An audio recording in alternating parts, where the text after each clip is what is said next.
నిజంగా 2000 సంవత్సరంలో ఎలా ఉన్నారు శివబాలాజీ గారు? ఫస్ట్ చెప్పండి. గుడ్ గుడ్ మీ చాలా గెటప్ ఏంటి చాలా బాగుంది అసలు. కన్నప్ప కోసం చిన్నగా చేసాము. గెటప్ బాగుంది కాబట్టి అందరూ ఉంచుకోమన్నారు. సరే నెక్స్ట్ మూవీ కూడా ఇదే యూస్ చేద్దామని ప్లానింగ్లో ఉన్నాను. అవునా? నిజంగా చాలా మీకు సూట్ అయింది. అంటే మీరు అందంగా ఉంటారు కాబట్టి అందంగా ఉన్న వాళ్ళు ఎలా ఉన్నా బాగుంటారు. బట్ కొంతమందికి కొన్ని ఈ గడ్డం జుట్టు సూట్ అవుతుంది. మీకు బాగా సూట్ అయింది. Thank you. ఇంకా మీకు 2000 సంవత్సరంలో చందమామ కన్నా ముందు కూడా 2-3 సినిమాలు మీరు హీరో. 2000 కదా మీ ఎంట్రీ? 2000లో మూవీ ఇండస్ట్రీ ఎంట్రీ అయ్యాను. 2003 జనవరిలో నా సినిమా రిలీజ్ అయింది. ఓకే. ఇది మా అశోక్ లవ్ స్టోరీ.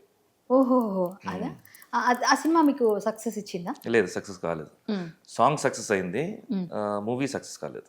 తర్వాత నెక్స్ట్ మీకు పేరు తెచ్చిన మూవీ తర్వాత పేరు తెచ్చింది ఆర్య.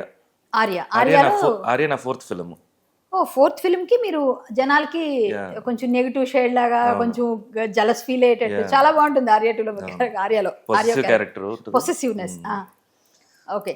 ఆ తర్వాత సంక్రాంతి అది హిట్ అయింది. దాని తర్వాత ఎలా చెప్పు నువ్వు పోతే పోని ఇలా కొన్ని మూవీస్. తర్వాత చందమామ నెక్స్ట్ హిట్. చందమామతో అసలు మీరు ఇదిగో పిల్లగా అని ఒకటి ఉంటుంది చూసారా, అది అసలు ఆ సాంగ్ అయితే అది బాగుంటుంది కదా. ఆ సాంగ్ అసలు మీకు మంచి పేరు తీసుకొచ్చిన సినిమా చందమామ. మిమ్మల్ని బాగా గుర్తించి సంక్రాంతి కూడా ఆల్మోస్ట్. కానీ మీకు హీరోగా పేరు తీసుకొచ్చిందంటే నవదీప్, మీకు ఇద్దరికి కాంబినేషన్ చాలా, అది కూడా కృష్ణవంశీ గారు ఇంకా అద్భుతం. ఆయనతో ఎలా ఉండిందండి జర్నీ? చాలా బాగుండింది. అందరూ చెప్తారు కదా ఆ రోజుల్లో వచ్చేసి కృష్ణవంశీ గారి దగ్గర అట్లీస్ట్ ఏదైనా ఒక సీన్లోనా ఆయన మూవీలో ఉండాలని కోరుకుంటారు ఆర్టిస్టులు.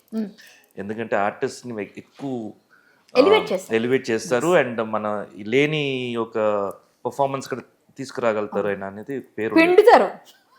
అదే ఆ వర్డ్ చెప్పలేదు నేను. బాగా పిండారా మిమ్మల్ని? లేదు, నాకేంటంటే అప్పుడు ఈ ఫైటింగ్ స్పిరిట్ ఎక్కువ ఉండేది. సో పక్క నుండి ఆర్టిస్ట్ చేస్తున్నప్పుడు కూడా వాళ్ళకంటే ఇంకా బెటర్గా చేయాలని చెప్పి చాలా కాన్షియస్గా ఉంటాను నేను. Healthy competition. సో అది నవదీప్ కి నాకు బాగా ఆల్మోస్ట్ దగ్గరగా కొంచెం ఉంటారు.